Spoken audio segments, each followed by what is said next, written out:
Hi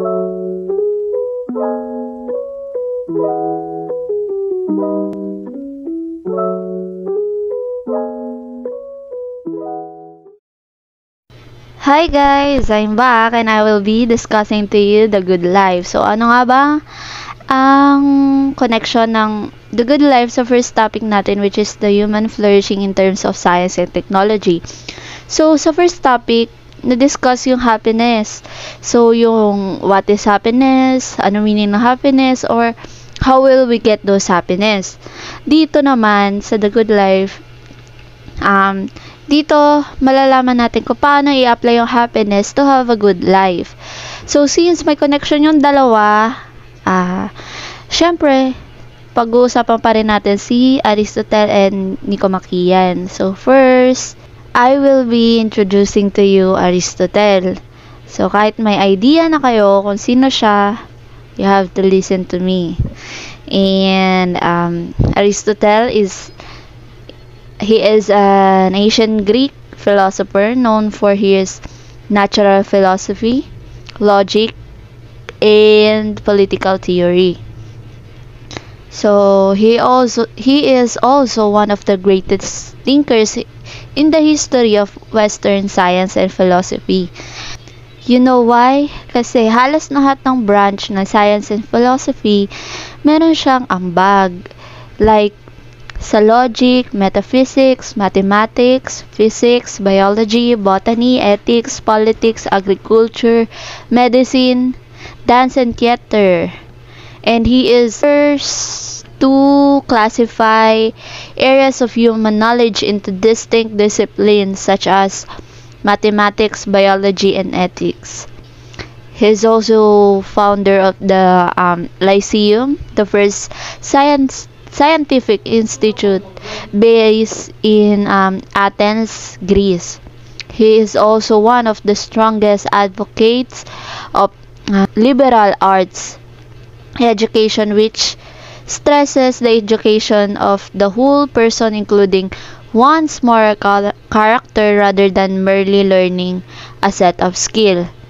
So, next naman, punta naman tayo kay Nicomachean, which is he says that all human activities aim at some good, every art and human inquiry, and similarly, every action and pursuit is thought to aim at some good.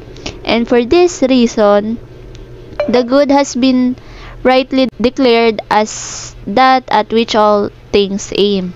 So, dito sinasabi lang ni Nicomachean is lahat ng ginagawa natin as a human being aim at some good or aim at positive outcome. In even arts, lahat ng artists, syempre, ina-aim nila yung yung maging maganda yung artworks nila as an artist, syempre, self-proclaim artist. Ako, syempre, when I do artworks, ina-aim ko na maging maganda. So, as a student naman, mostly, kaya sila nag-aaral ng mabuti kasi ina-aim nila to have a good grades. Yun lang naman yung gusto sabihin ni Nicomachean. What is mean by good life? Magandang buhay. Ano nga ba ang ibig sabihin para sa atin ng magandang buhay? Ang mga tao ay may kanya-kanyang definasyon sa salitang good life. Isa dito ang mga babanggitin. Living in comfortable and luxury with few problems or worries. Characterized by happiness from living and doing well. Contentment. Sino nga naman ang hindi mayroong good life pag ganito ang kanilang buhay? Komportable, masaya, iilang problema at iisipin. At komportable na.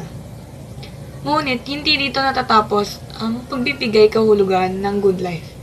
Dahil ito ay gaya rin ng ibang bagay na may kanya-kanyang tayong mga pamantayan at mga maaaring limitasyon.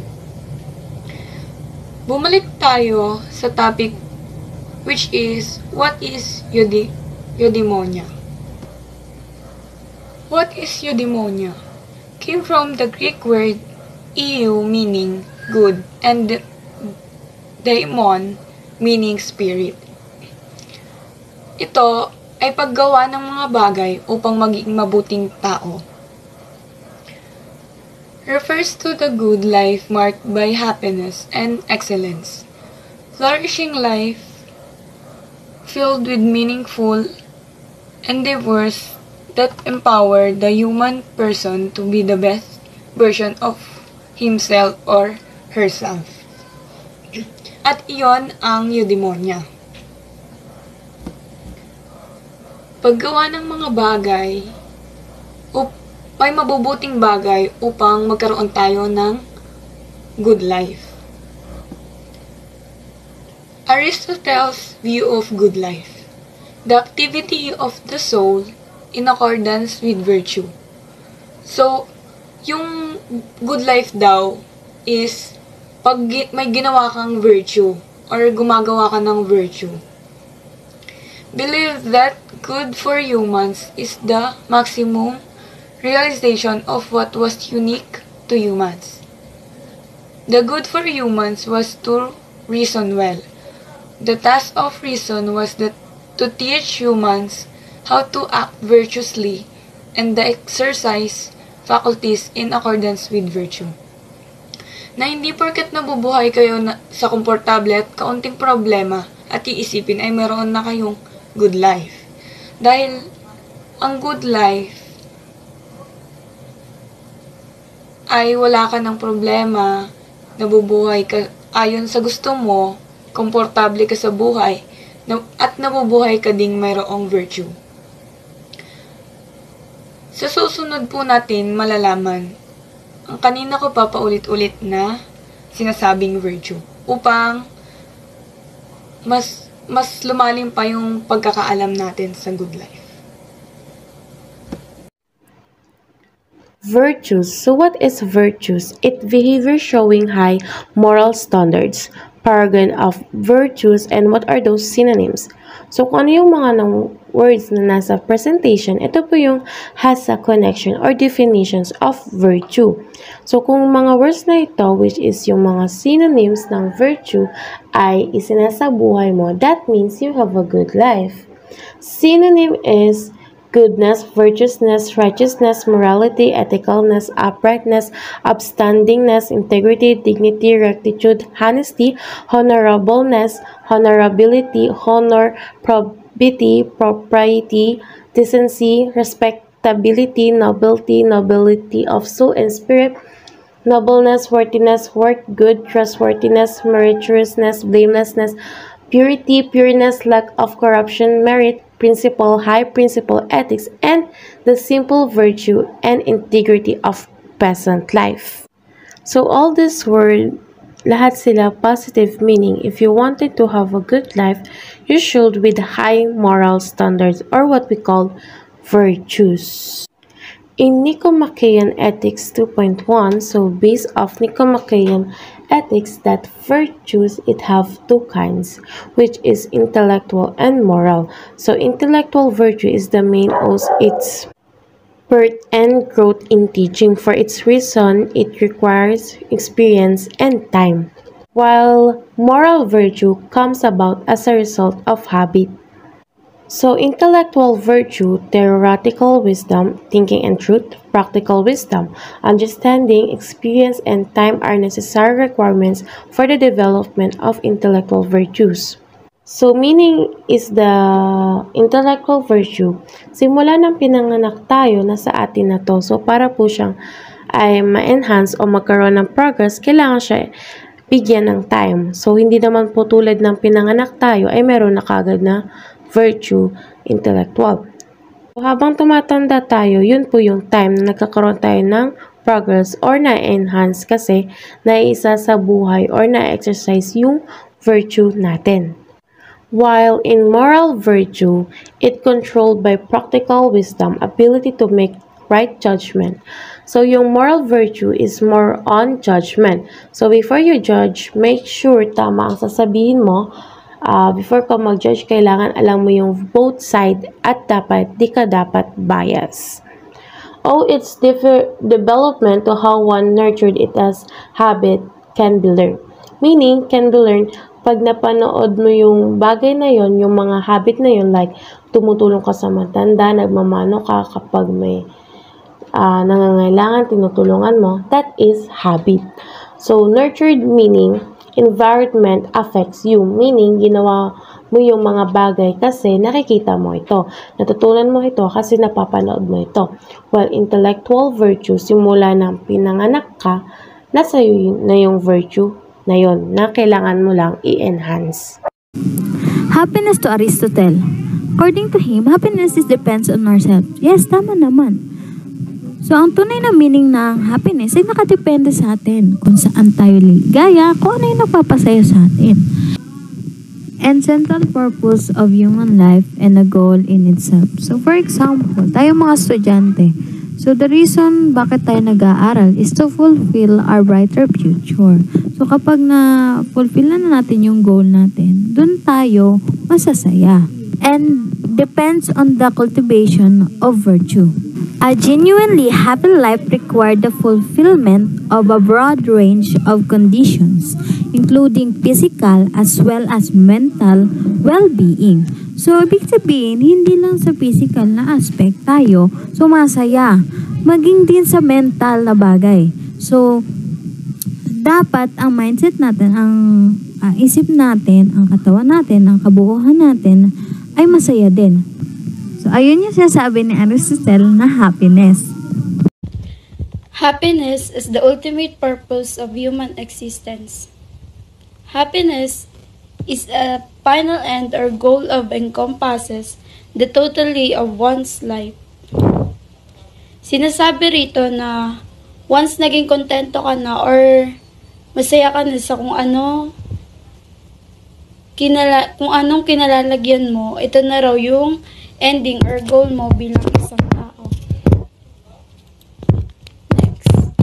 It is not something that can be gained or lost in a few hours like pleasurable sensation, katulad ng mga kasiyasiyang sensasyon na nararamdaman mo.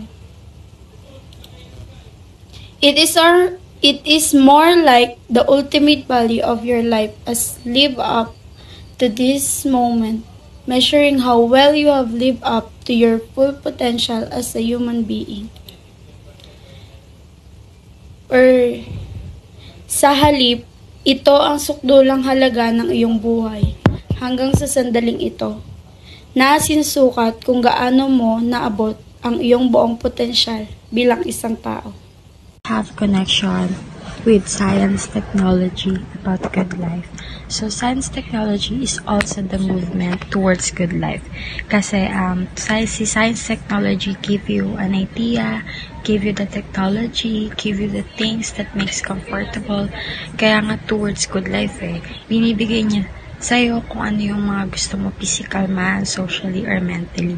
Kasi wala nang bagay na hindi pinibigay ni science and technology. And also, science and technology are one of the highest expression of human faculties.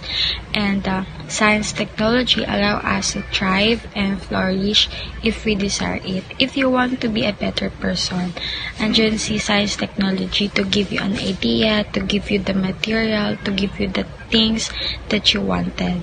And also, si science technology make her up as a person kasi binibigay niya lahat ng gusto mo. Pwede kang malunod doon or ma-overflow na lang. Katulad ng mga bata ngayon, since nagiging materialistic sila, so ang nangyayari, nakokorrupt sila of what is the true meaning of happiness. It means that the consequences masyado silang na over sa technology. Tapos, kapag tinanggal mo sa kanila or sa atin, yung mga technologies like cellphone, tablets, is yung something na nakakapagpasaya sa kanila, nag-iiba na yung expression nila, nagiging negative thinker sila. Kaya yun yung sinasabi na science technology may corrupt as a person, masyadong nadadala kung ano ang kayang ibigay ni science technology. Also, science and technology with virtue can help an individual to be out of danger kasi si science and technology has an advantage and disadvantages. If you are really going to understand the meaning of science and technology, or if you have a right utilization sa science and technology, matutulungan niyo yung mga tao na maiwasan yung mga bagay na pwede niyang kahantungan. Kasi in everything, there's an disadvantage and advantages.